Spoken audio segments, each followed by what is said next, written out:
안녕하십니까, 김학주입니다.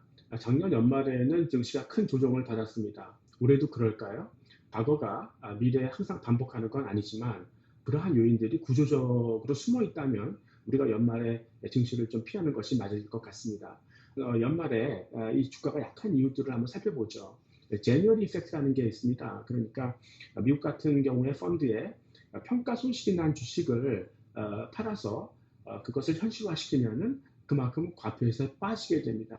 펀드 중에서 성과가 좀 괜찮은 것들은 일단 과표가 많아지게 되니까 시세 차익에 대해서 일단 이 평가 손실이 난 것들을 팔아서 좀 그 과표를 줄이게 되는 거죠. 그러니까 연말에는 좀 이 매물 압박이 좀 심했다가 연초에 그걸 다시 사서 채워 넣어야 되니까 1월에는 또 주가가 올라오는 그런 모습들이 반복되고 있습니다. 이걸 이제 제뉴얼 이펙트라고 하는데 한국은 그렇게 시세 차익에 대해서 과세를 하지는 않습니다. 하지만 우리나라도 약간 좀 비슷하게 닮아가는 부분이 있긴 합니다.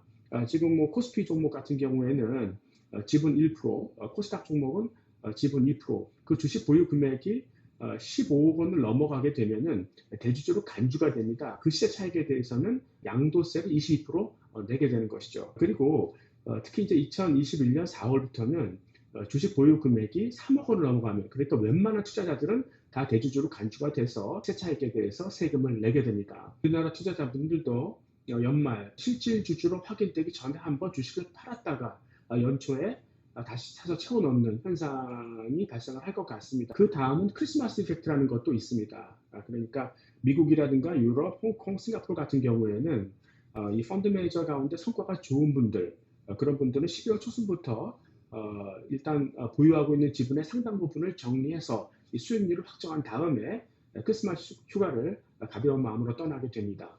연말에 그만큼 이 매물 부담이 발생하게 되는 건데, 이게 제뉴얼 이펙트하고 겹쳐져서 나타나는 경우도 흔히 있는 일입니다. 그 다음에 가장 중요한 부분은 이 과도한 리스크 테이킹이나 이 레버리지라고 볼 수 있겠습니다. 뭐 금융기관은 물론이고 개인들도 지금 투자 수익률이 참을 수 없이 낮아져 있는 상태 아니겠습니까? 그거를 조금이라도 올려보기 위해서 안전자산이 채권 대신에 위험자산이 주식이나 파생상품을 그만큼 더 많이 베팅하게 되는 거고요. 주어진 보유 비중보다 조금 더 레버리지 많이 걸어서 이제 투자 수익을 증폭시키려는 노력을 많이 하고 있습니다. 특히 금융기관들 같은 경우에는 감독 당국으로부터 자본 충실 비율에 대한 규제를 받게 되는데요. 평소에는 그것을 좀 이탈해서 리스크 테이킹을 많이 했다가 연말에 그걸 준수해야 되는 시기가 돌아오면은 서둘러서 위험자산을 팔고 안전자산을 사게 되는, 그리고 레버리지를 줄이면서 이 자산 규모를 줄이게 되는 뭐 그러한 모습들이 자주 발생을 해서 연말에는 그만큼 이 위험자산에 대한 매도 압력이 강하게 나타나고 있습니다. 리만 사태 이후에 금융 당국들의 규제들이 굉장히 한층 강화됐는데, 이런 것들이 더 큰 부담으로 다가올 수 있겠습니다. 이러한 연말 매도 압력을 더 증폭시키는 것이 컴퓨터 알고리즘 트레이딩입니다. 사실 요즘에 사람이 자산 가격을 맞춘다는 게 굉장히 어려운 형편 아니겠습니까? 그만큼 이 정책에 대한 그런 영향력이 크고요. 자산 가격의 방향성도 별로 없습니다. 그러니까 사람들이 그거를 추세만 생겼다면 빨리 가르쳐 달라, 뭐 이런 식으로 컴퓨터한테 부탁을 하는데, 여기서 이 알고리즘에 내재되어 있는 그런 로직을 보면은 일단 자산 가격이 올랐을 때 조금 더 그 자산을 더 사게 되는 그런 구조로 되어 있습니다.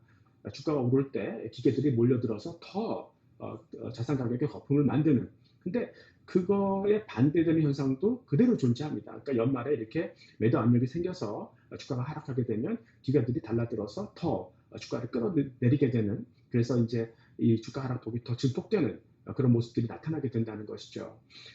여러분, 주가가 상승해서 그것을 얻는 부분도 중요하지만 이 투자에 있어서 더 중요한 부분은 주가 하락기에 그 잃는 부분을 제한시키는 거 아니겠습니까? 그래야 나중에 이 떨어진 주가를 살 수 있는 그런 기회를 얻게 되는 거니까요. 연말에 이렇게 투자에 불리한 매도 압력이 많이 발생하는 때 증시를 조금 더 피해 있거나 아니면 해지를 해서 이 증시 하락 위험에서 좀 벗어나 있는 것이 현명한 전략이라고 볼 수 있겠습니다.